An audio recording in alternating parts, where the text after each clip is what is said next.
Yeah, I was just curious to see if there were people like logging in early or something. Yeah. And I see that we do have a waiting room as well, and it is being recorded. Right. It's being recorded.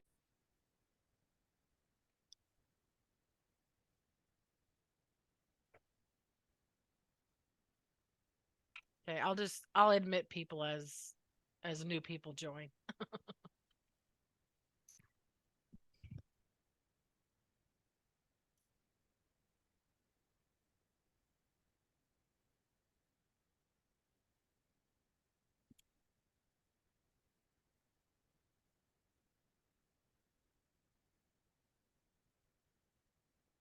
Good morning. I saw one person's face, Jessica, she disappeared. Yeah, I'm in the library, so I feel like a little weird. Here, I can show you again. Yeah, See, there's the library. yeah. Well, Welcome, welcome. we're having people jump in now, so we're trying to add people. All right, that's Um, good. I guess I can leave my video. You guys can see weird people come in.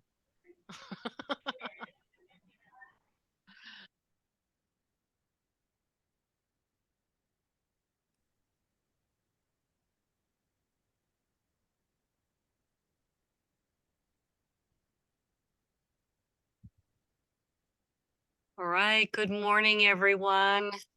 Thank you so much for joining Bobby and I. My name is Dr. Bonita Steele. I'm the Director of Programs and Program Development for the Kern Community College District in service to all three of our colleges. And I'm so pleased to be here with you on the Bakersfield College campus today as part of your Flex Week.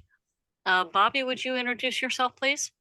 I'm Bobby Becca. I work next door to Benita. I'm in the district office, and my title is Director of Grants and Resources Development. I said to remember what my title is. I've re-adding. We had a note in the chat um, about asking you guys to add your name, assignment, and what you want out of this session. I've added a couple times since new people are joining. I know that once you join, you can't see the chat that was in there before. Um, but yeah, we had an idea of what we wanted to talk about, but we really wanted to get a read on the room and see what you guys wanted us to talk about.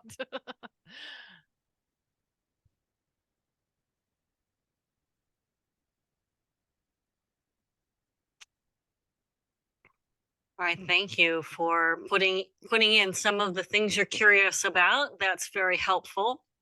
And we do have a PowerPoint, but I know sometimes once you do several of these Flex sessions in one day, getting hit with repeated PowerPoints is not always the most pleasant way to learn a thing or two that you're interested in.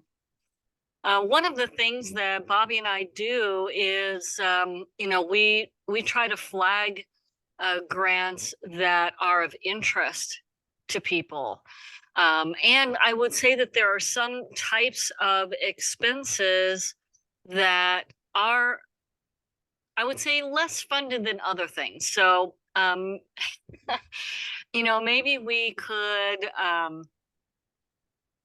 could start by talking about, who offers grant funding and the sort of general types of things you can expect in looking at a grant. And depending on what level you're looking at, there's the federal level, so like the U.S. Department of Education, the number of other federal agencies, National Science Foundation, the NEH for the humanities. Then you can take a look at state agencies like the Chancellor's Office, of course, and other various state agencies as well. Department of Natural Resources offers grants that are sometimes of interest to community colleges. And each of those different grant programs, I think it's fair to say that they all have their own history. They have their own, I like to describe it as a random walk. because it kind of is, right? So sometimes when you'll read an RFA, if you're not familiar with that agency, you could be very off about what they're expecting to see. So it's very helpful to study these grants over multiple years when you can. And what do I mean by that? Well, what I mean is if the agency provides you with a list of who they previously funded, that's a really important thing to look at. It'll help you figure out, is what I'm interested in something that this agency has previously funded somewhere else? So I see in the chat that a lot of folks are interested in some of the federal grant opportunities that are very well known, like Title III, Title V. And I would just let you know that Bakersfield College has been very successful in acquiring several Title III grants. And these are very difficult to come by. Literally, the grant cutoff scoring is tenths of a point off 110%. They have an extra amount of points for these priority categories, but nevertheless, they're very competitive. What else should we put here? I see we have Oliver Rosales, who is with us today, and he is absolutely one of the grant writing experts on your campus. He wants to know about subaward stuff. We'll get to that in a little bit.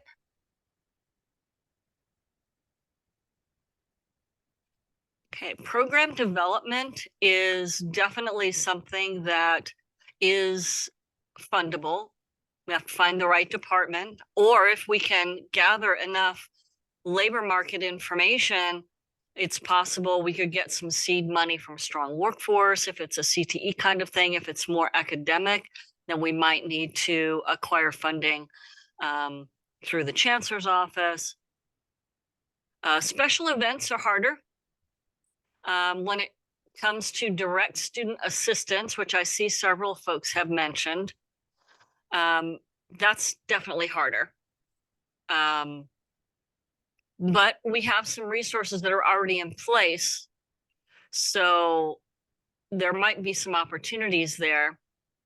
The one thing that I would ask folks to do is, if you're interested in having Bobby and I reach back out to you after this session to talk about your specific interest, I'm going to ask you to email us, and I'm going to put my email in here, and then I'll have Bobby put hers in here as well.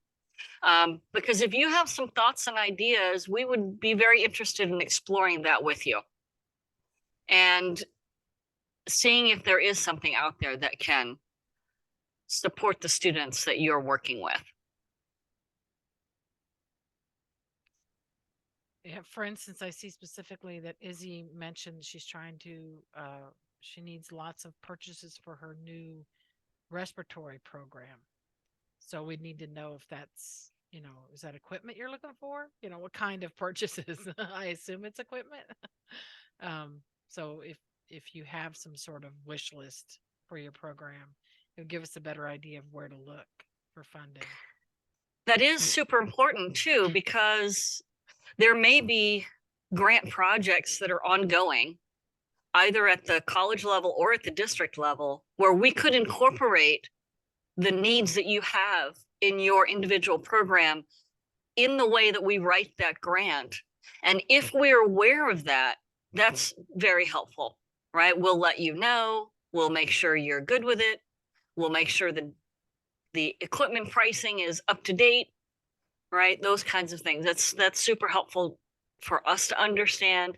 And then it also kind of takes the burden off you to know what, the other hundreds of BC and KCCD employees are doing, right? I was going to say thankfully, but maybe it's not so much for me and Bobby, but we do pretty much know kind of what's going on around the campuses and around the district.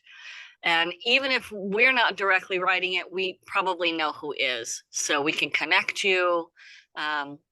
If there are opportunities out there that maybe somebody else has decided is not a good fit for them, and we know you have an interest, then we can make that connection.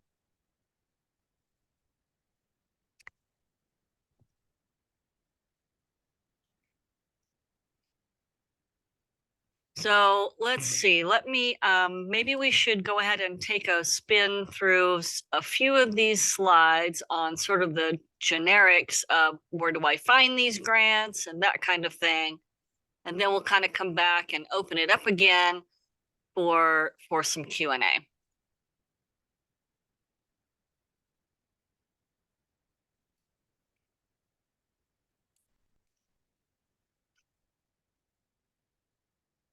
And I'm not in the right screen.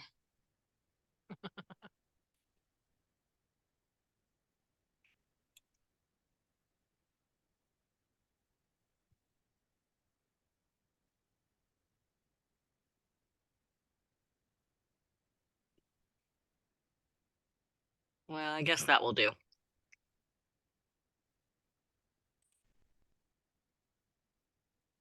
So where do you find these things? Well, Bobby and I are always looking, and this PowerPoint will be made available through the Flex Week program. So you'll be able to receive a copy of this later. So no need for furious note-taking. Grants.gov is a great way to find grants at the federal level. And then there is the grants portal at the state level, as well as the chancellor's office. And oftentimes these agencies will set up listservs for you too. So that's where we find these. Then the next thing to really do is to, as I was mentioning earlier, to take a close look at what the grantor wants, because that's what they're willing to fund. And then you have to make sort of that assessment, is what the grantor wants, is that close enough to what I or my program or my students need? One of the things that Bobby and I will often do is we will do sort of a couple of paragraphs of our basic concept. What are we attempting to do? What are we looking to achieve? We have also done what I describe as investment proposals, which helps us kind of lay out maybe what a whole program might need. They might have several different needs. And then we can go from that investment proposal and sort of carve that up between multiple grant proposals to start addressing the needs that we have for that particular program.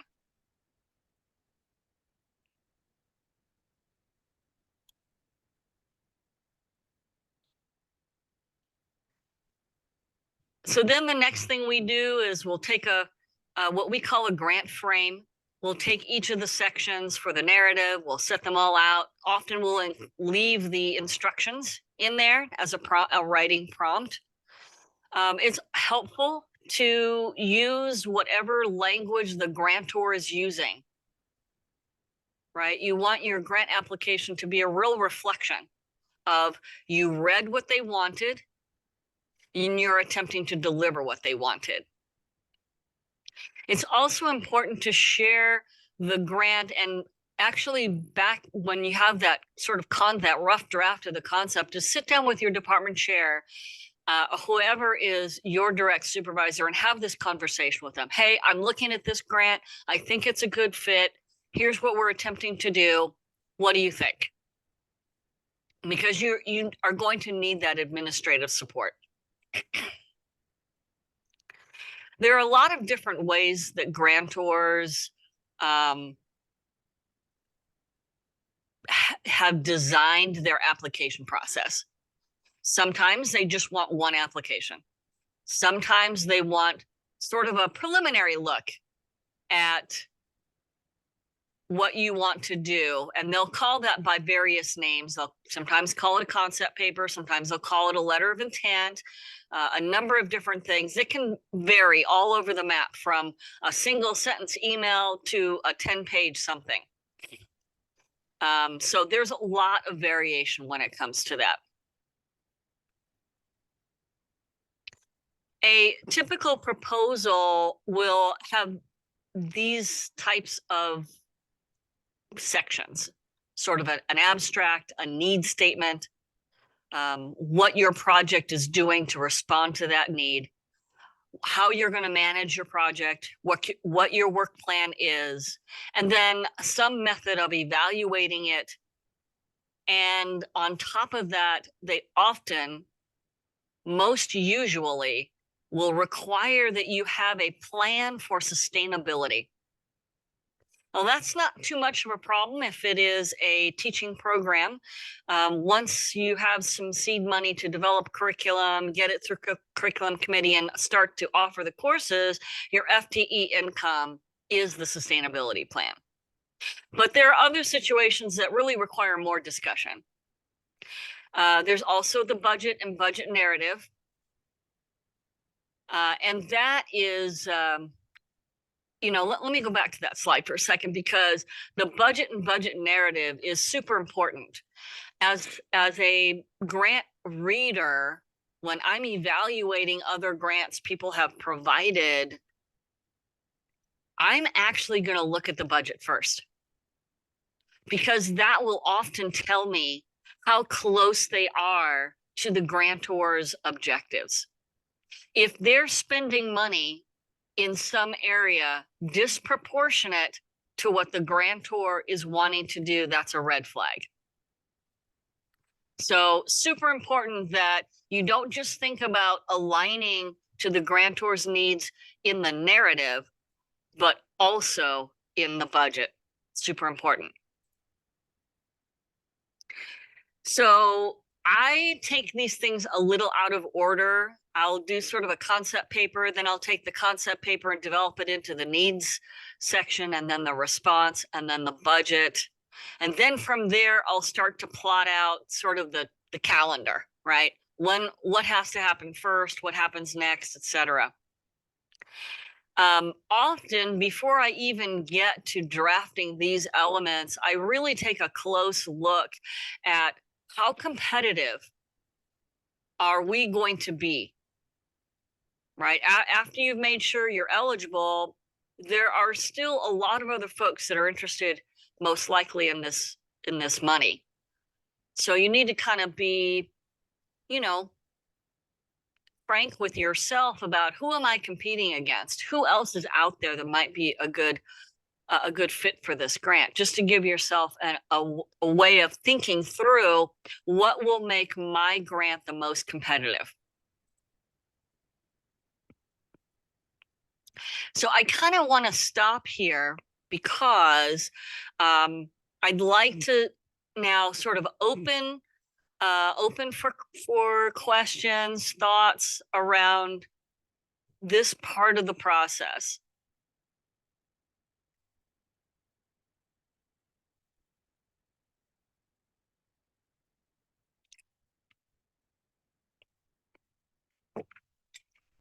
All right, seeing none, let me move forward then.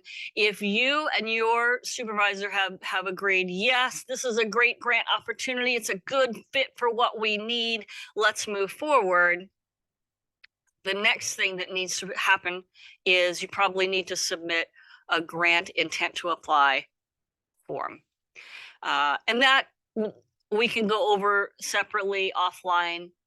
It's on the Inside BC employee forms section, under educational services, under grants.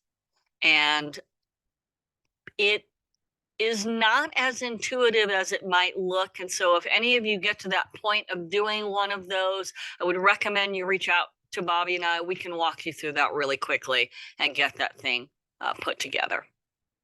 All right, so we've talked a little bit about some of the types of things that our money is available for. And this changes all the time. right? I would kind of like to talk about,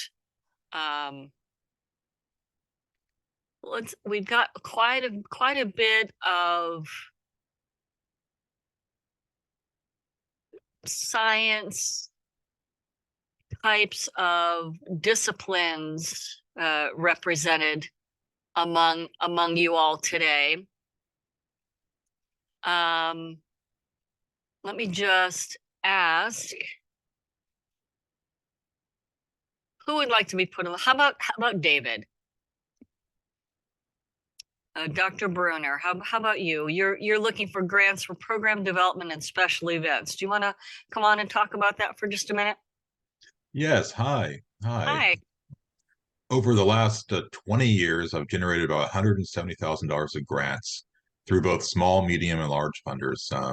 Recently, with Excellent. an NEH grant that coupled community college students with a historic preservation project through the National Trust. What I'm looking for students with Bakersfield College is grants for program development, both in terms of a classroom curriculum material, equipment for teaching in the classroom, but also for special events type of projects. One of the things I was doing a few years ago in Texas is, and I know this is going to take some prep work here, is I took students to Italy to visit Pompeii and Herculaneum on a study abroad course content. They got course credit for anthropology and for geography and also kinesiology. A PE teacher went along too. And the students had most of the costs of their airfare and their stay there defrayed by the college through grant money. And that's one of the Wow. things that I was thinking about starting up with Bakersfield College, is a study abroad where students, anthropology and history students and other interested students, get to go to Italy and visit these ancient Roman sites. And so that's something that I'm thinking about trying to start up here as well. Well, that sounds like a very exciting project. Have you reached out to the Foreign Exchange Student Office? No, I haven't. This is my first semester here, and I also feature the Rising Scholars Program, so that occupied a large amount of my time last semester. All right. Well, excellent. I'm hoping that we have an opportunity to work some on this project offline with you. This sounds very exciting, and I know Bobby and I would be very happy to get you connected to these other departments and move that forward a little bit. Thank you so much for sharing that concept. Dr. I'm probably going to mess up your name. I'm going to apologize up front. Dr. Vu from the chemistry department. Do you want to pop on and talk a little bit about your ideas? Your post said you just want to know what kinds of grants are available.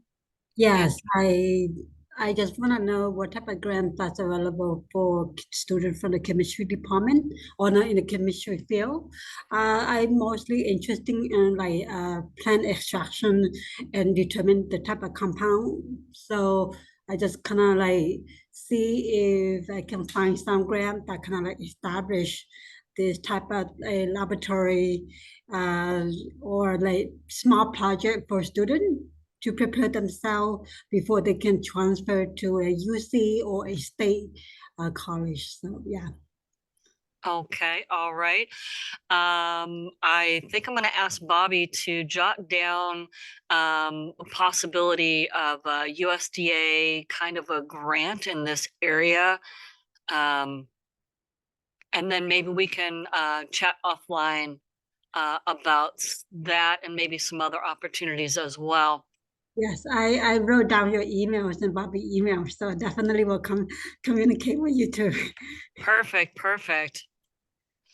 And let's see, we've got Dr. Garcia, plant science professor. You are in one of the most rapidly growing, expanding, and one of the most exciting departments on campus. With the regenerative garden.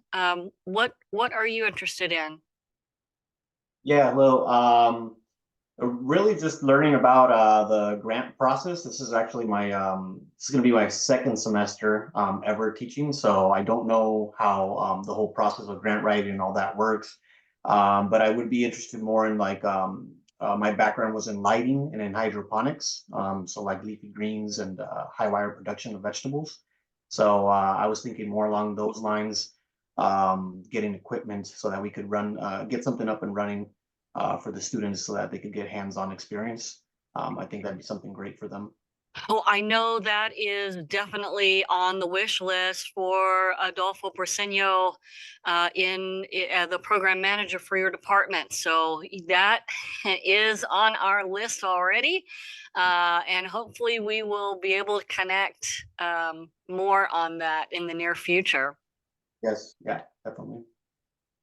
Dr. Moyle from English. Talk to me a little bit about what you're interested in. And again, I apologize if I've messed up your name. No name mess up or anything. Not a doctor either. Just a guy. You know, the one thing I would be interested in, I'm not even at the, wait a second, I need to get the microphone. So is this better? Can you hear me better that way? Sorry, I didn't have the No, microphone. you're good. I'm new to the English department, but one thing I would be interested in, I'm more interested in everything dealing with AI writing and assessment these days. So all across the board, I've done some grant writing in the past in my while doing my master's program. So I have some experience using grants.gov and all that. I don't even know where to begin. One thing I would love to see on campus, considering what's going on with the AI writing apocalypse, is a kind of a black room, a room where we have access to research databases, but no other part of the internet, so that students can write without being tempted to use ChatGPT and other programs in order to make sure that they do have the writing skills they need. So that would be, an equipment facility sort of grant we'd be looking at there. And I don't even know where to begin with that, but I suppose that's what I would be going for if I was going to write for something at this point. Okay. Wow. That's a new one on me, but then AI is relatively new. I've certainly been following the concern around it. So that's very interesting. I would like to hear more about that. You feel free to send me a link if there's an article that is describing this, or if you have a short summary, I'd be interested in learning a little bit more about what equipment would be required to accomplish that. Yeah, no, I'd have to do the research. I'm not even that far along yet. But I see. Okay. Yeah, no worries, right? Once I get tenure, then I'll start worrying about stuff. Oh, like there that. you go. Yeah. All right. Well, that is a super interesting idea. And we will certainly, I saw Bobby jotting it down. So we will keep our eyes open for anything along those lines. That's very interesting. Thank you so much. So Oliver, what are you up to these days, my friend? And you are Dr. Rosales. Hi, Benita. I'm on my phone. Can you hear me okay? Yes. Oh, my question was about subawards. I mean, so I do some stuff with CSUB, and I think a lot of funders are just generally are interested in working with community colleges, so sometimes the four-year institutions have the capacity, right, to maybe to do the writing, but they need the outreach portion. So I guess I'm just kind of curious, does KCCD have any guidelines for subawards and whatnot? Yeah, that's a great question. We do not have an officially adopted process form. Like the 4 years, they have a typically have a very involved subaward process. We have recently gotten approval from our CFO to use a standard subaward form in one of BC's subaward situations. It hasn't been adopted more broadly, but I would ask Bobby to jot that down as a topic of conversation for our next discussion with Mike. And in terms of a policy, we're always open to subaward opportunities. But since that form has not necessarily been adopted. While I can share it with you because it's a generally accepted form by a lot of four-year universities, I would feel better once I have, had a chat with the CFO to be sure he's comfortable with more broad dissemination of that form. I don't imagine he would have any issues with it, Oliver, but let me check with him first. Do you have a specific situation that's coming up that you need that information immediately? Not necessarily. I think, like I said, in conversations, at least in the humanities, with Uh-oh, I did lose you. rather than just strictly consulting with them, I guess I'm just kind of interested in how the MOU process should work ideally, Yeah. and just making sure that even if you have a different fiscal sponsor for a grant, that all institutions are kind of being involved to whatever capacity. And same thing would work for like a nonprofit. Like I've some grants I'm interested in. I want to make sure that the nonprofits might be getting some of not in-kind support, but some of the indirect costs, overhead stuff. And so I just didn't know if we have any guidelines for doing subawarding type stuff. Ah. To my knowledge, that has all been on a case-by-case decision-making situation, depending on what the grantor wants, what the grant itself is looking for. Yeah, but I think that should definitely be on our list of topics to discuss with the CFO and see if we can't, get some things down in some sort of guidance document. I think that would be very helpful. So thank you very much for bringing that question forward. Tabitha Needham, Faculty Diversification Fellowship Program. You had a general question. Any questions sparking you at this moment?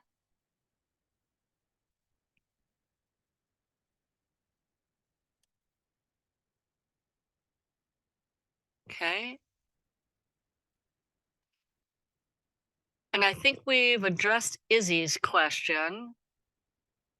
The nice thing about that is that we do have, and we have, these things are ebb and flow, right? So right now we are seeing quite a few healthcare related grant opportunities, but it isn't always that way. So Izzy, anything else you want to add or throw out there? Well, hello, everybody.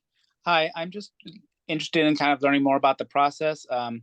My previous education and directorship positions were all with private colleges, so I'm learning that there's a big difference between gathering funds from the private college between the state level.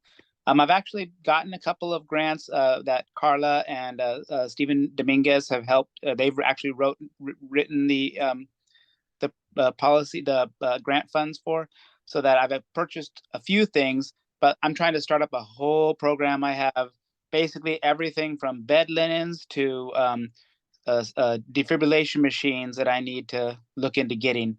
So my initial budget was probably around about 350,000 to get everything that I was wanting. Yeah. And I've actually gotten about almost 200,000 of it so far. So I'm looking to kind of finish filling out my lab and other aspects of the program so that we can start a respiratory throat program here, since the only other opportunity in Kern County is a private college that I'm not going to name. Well, thank you so much. And I think that prompts me, and I think this is maybe good advice for everyone on the call, to really start to jot down what it is what needs you are seeing, and to start collecting some prizes. You don't have to go, you can just go online to the internet and gather some prizes. Just keep some screenshots, keep that documentation together, because that allows us to move more quickly, right? We really appreciate it when we have 30 or 60 days notice to go after these grants, but sometimes we don't. So it's super helpful for those of you who have a broad spectrum of needs to really get them jotted down quickly. So I am super excited about the respiratory program. You know, this is the South Valley, and I can't imagine why it has taken us so long to get here, but thank goodness we're finally here. 'Cause obviously this is a program that is sorely needed. And thank you so much for working on this. And hopefully, Izzy, we can connect afterwards and we can get more specific about the things that you need. Yes, and I'm actually looking at a start date of that's still tentative of summer of 25. So I've got a lot of time to get going. I'm still in the accreditation, just initiation phase for my program. I've done curriculum. I've just got basically all the state level and national level red tape to go through. Oh yeah, pshaw. No, thankfully we do have a minute, right? Thankfully we have a minute, but you'll be amazed how fast that time will go by. So yeah, no time like the present. So let's do it. So I know there are several others of you who are maybe a little more shy and have not necessarily put something in chat here. Jessica, I'm going to kind of go through here and see if I can touch on what people are looking at. Jessica, how about you? Nothing particular. I was wondering, particularly for a research grant, because I'm carrying out research this semester, and I was interested in getting a grant to cover the cost of Qualtrics, which is an online survey platform. Oh, you would need to purchase your own license for Qualtrics to do the research that you're doing? Well, I'm doing a workaround now. I have 3 free surveys on Qualtrics, and then I'm using Google Forms, but it's much more difficult for me, and it means that some of my randomization is not going to be as good. It mainly just more work. I'm just wondering if you couldn't submit a request to the institutional effectiveness department and request that they allow you to use the BC Qualtrics account. Oh, there is a BC Qualtrics? Yes. All right, institution. Hang on, I'm going to write that. Institutional effectiveness. Yes. Okay. All right. Okay, thank you. Of course, of course. So useful. Yay, one thing. Anna, how about you? Yeah, so I co-coach an academic team on campus. And last year we hosted the national competition, and we were lucky enough to get the other coach applied and was awarded some money, enough money for us to host from Cal Humanities. But now we're gonna have to start traveling, and yeah, I just want to pull my own weight and be able to apply for grants on a yearly basis, because we'll either be hosting the national competition or traveling to the national competition. And the amount of funding we get from the Student Life organization is not enough to cover all the costs. So like I said, we had a lot of good luck last year with Cal Humanities, but I'm just totally new to this. So I just want to try and, like I said, just look at every pot to see if we can find some money to get these kids to travel to compete. Well, that is definitely a challenge for those kinds of funds. And it may require partnering with the foundation. Thoughts on that, Bobby? Not really. I was thinking the Yeah, same thing. we'll have to give that some thought. And I just realized that in her chat note, she said she's an instructor of philosophy. Oh, My dad was a philosophy professor. Yay! I might have some books of his if you want them. They're in the boxes in the garage from my move. I'll check. all right. So we're gonna have to think about that one, Anna. Good. This is one of those areas that is just a little harder to find funding for. Yeah. Crystal. And you are still on mute, my friend. I'm There so you sorry are. about that. I am a program manager in the STEM department under the Title III HSI STEM grant. Yeah. I'm pretty new to this, so I'm just wanting to learn some more about the grant writing process. Okay. All right. So no specific questions then. Not yet. No. All right. Well, you know where to find us now. So feel free to reach out. Thank you. All right. And let's see. How about Jonna?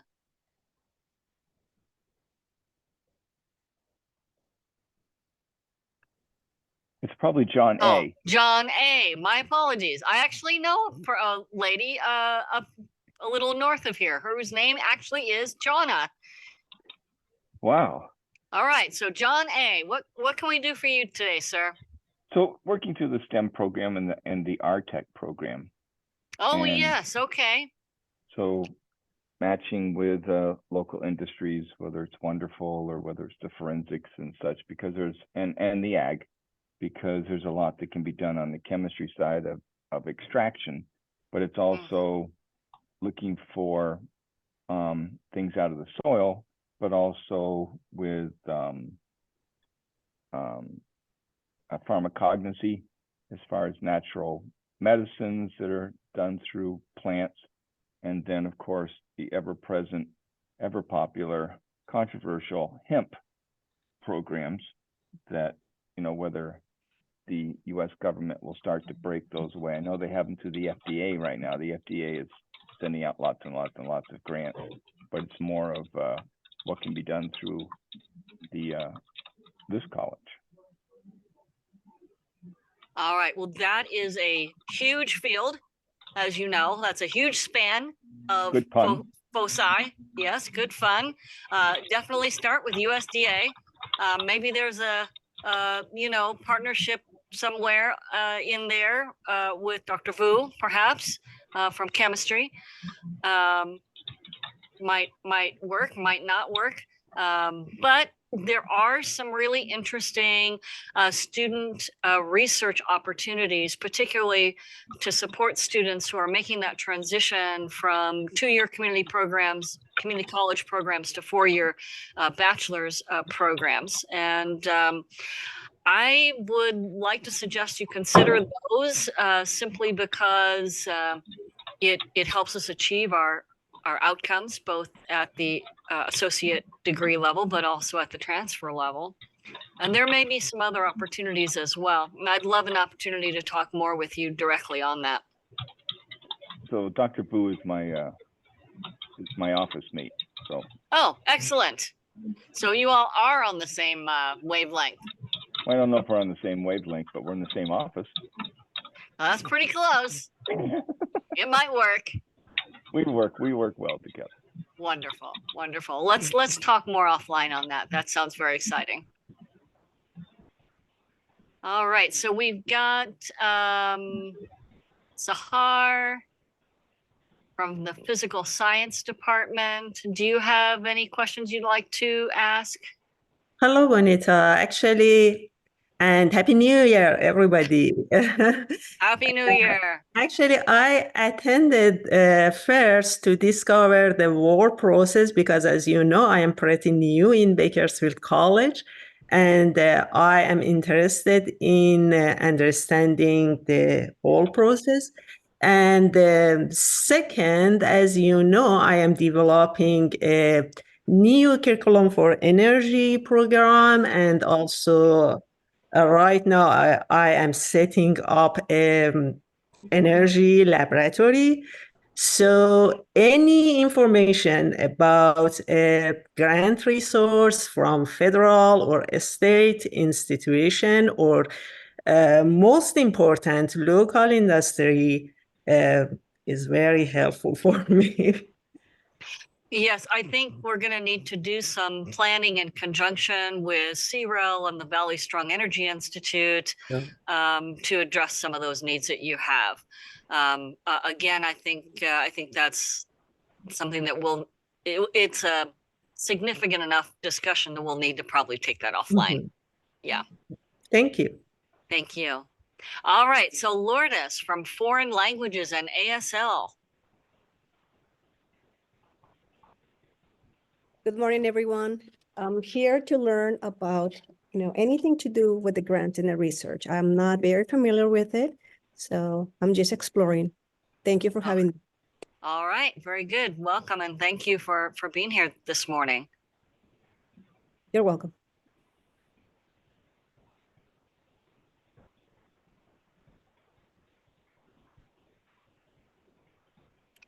Okay, Neil, how about you, sir?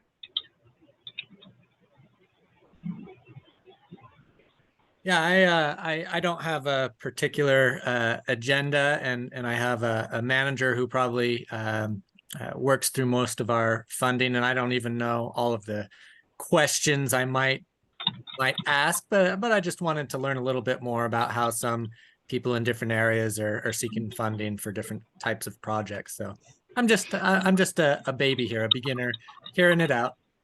Well, no worries. And now you have a little bit better sense for who on the call is our excellent expert grant writers already.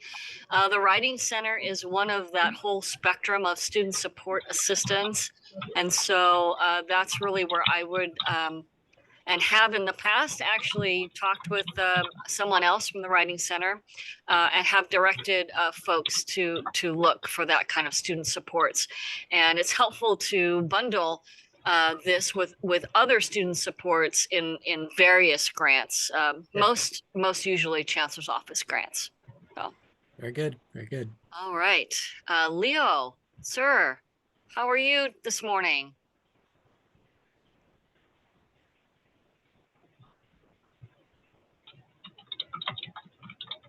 Okay.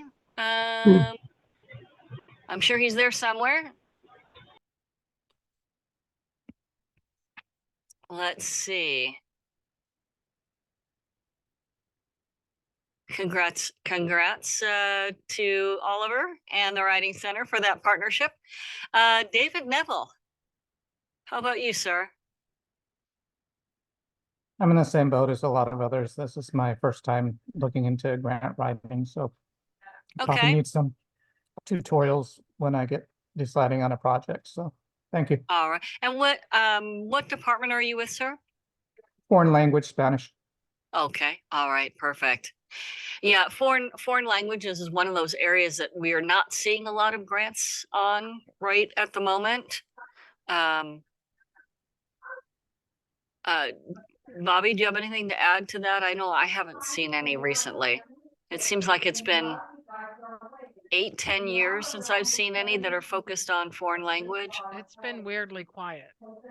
Yeah. Sorry, I was Like typing notes.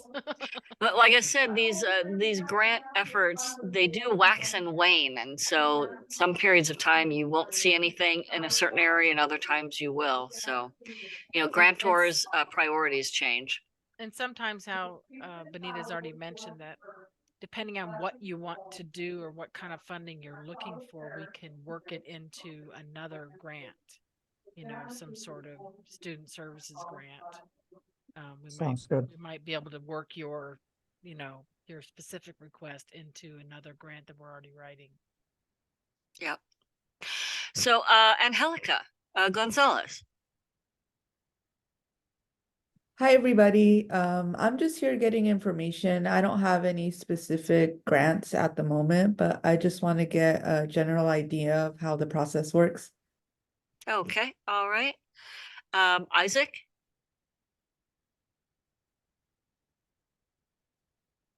And Dorothy.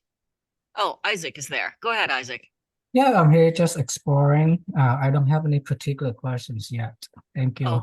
Okay. All right. Dorothy. Hi, I am the program manager for the RTech program. So I'm new. I've only been here for about 6 months. The same. I'm just trying to wrap my head around the process and get some tips for when I find one that I think might be suitable for the program so I can submit. All right, excellent, excellent. And for those of you on the call from the RTech program, we were just talking to Dr. Aguilar and Dr. Magera about potentially thinking about a CHI grant, or the Chancellor's Office California Apprenticeship Initiative grant, possibly doing a planning grant. It doesn't sound like you guys are quite ready to do that this cycle, but they have had repeated cycles every quarter for the last couple of years. So that's a possibility maybe here in this next cycle. The nice thing about the apprenticeship grants is that it provides that direct student support while they are doing that, apprenticeship at the employer's work site. So it's a very interesting idea. I know you guys have a couple of students in place now. Maybe y'all are going to be using the LEAP, that learning, oh heavens, what does that stand for? Learning Aligned Employment Program funding. It's not LEAP, it's LAPE, but yeah. It's LAPE, yeah. I did meet with student employment about that, and there's definitely some opportunity there. So we're hopeful that that may work out. But the more opportunities we have for students, the better it'll be for them and for BC. Absolutely, absolutely. All right, Sarah Villasenor, how about you? I was just here to learn a little bit more about the grant writing process in general. I don't have anything specific right now. Okay, all right. Let me pop back over to Leo just in case he missed his opportunity as I was moving through all of those who are here. Oh, sorry if I missed you earlier. No worries. Leo, what can we do for you today, sir? Same here, no specific questions, kind of just hearing out. Actually, one quick question. I don't know if I missed this earlier, but do we need to get district approval before we can pursue a grant opportunity? Well, so that's a great question. The short answer is not exactly. Yes, you need to let us know. That's the purpose of providing the notice of intent, the page 1 of 2-page grant routing forms that I mentioned earlier that's on the employee forms site.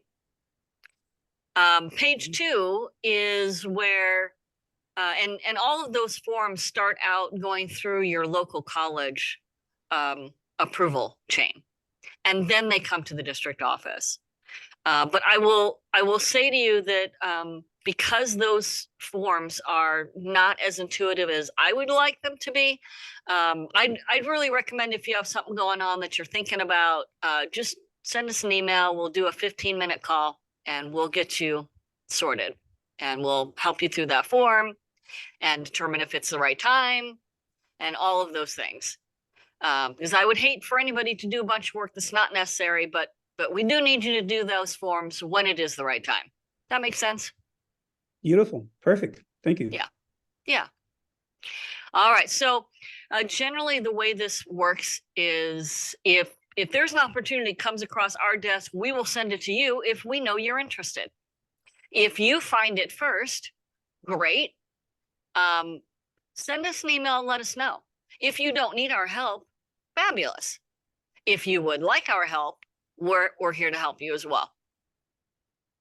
Once you have had the conversation with your direct supervisor, they've agreed, yes, it sounds like a good fit. We definitely need X, Y, and Z.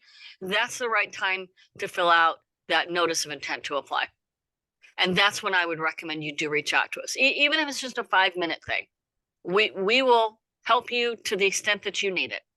I know we have several folks on the call that are very experienced grant writers. We're not here to get in your way. We're here to help you get across the finish line in the best way possible. And we're here to help you with that whole process.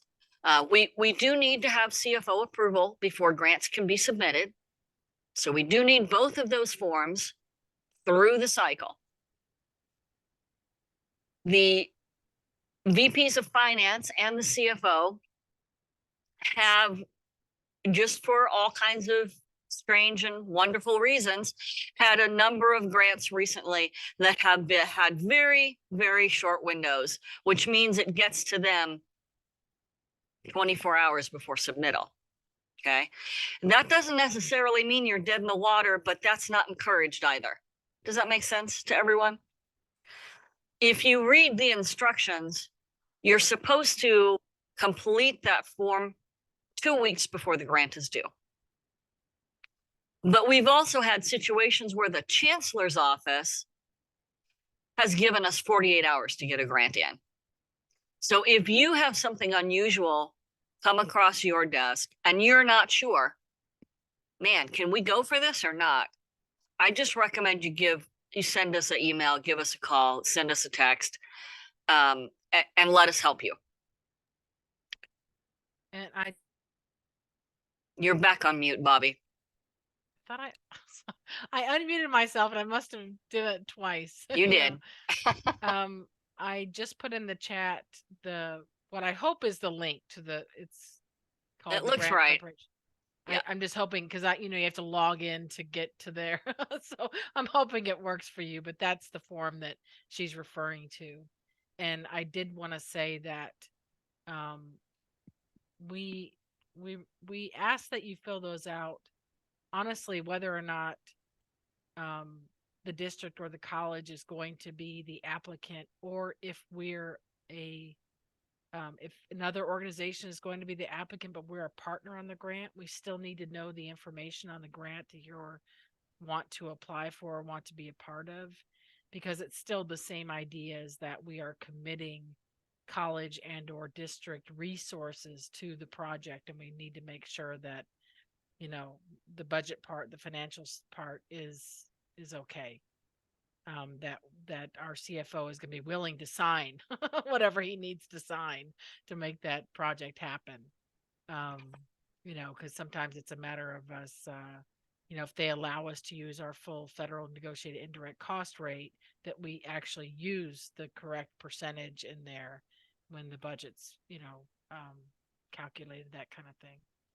The budgets can be tricky, and it's one of the reasons why in this sort of introductory session, I don't really get into a lot of the detail, because I'm really encouraging you to reach out to us and let us help you with this, because the budgets can be tricky. Yeah, they really can. Partnering is super important, but I guess I should let you know that while it hasn't been this way in the past, we are currently asked to provide a lot of detailed information about the obligations we're entering into through these grants to the chancellor and the CFO as they're managing our right-sized employment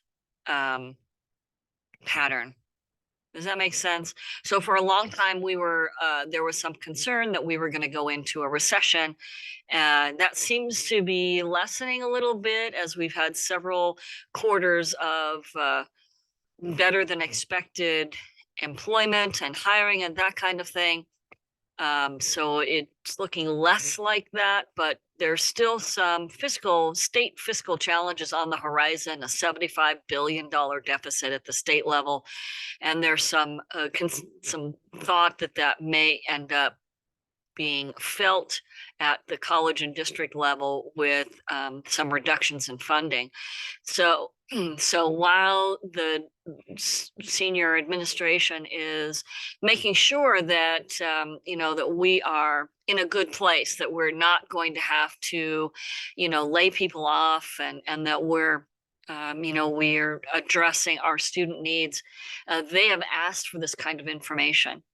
How many new employees? If, for example, when you're filling out this form, if you are saying you're going to hire someone, I actually now have to have you tell me who approved that hiring. And so it's just those kinds of things that are not explicitly requested in the form, which is why I'm asking you folks, when you're ready to go after a grant, to let us know so we can help you through the forms and through the process, and get you through in a good efficient way. Well, I guess unless there are any other questions, I think that's where I would leave you.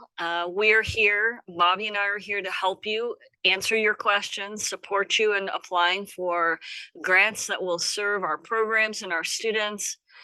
And we're ready and willing to be excited about the projects you're excited about. So let us know. Let us help you out. Thank you all for coming today.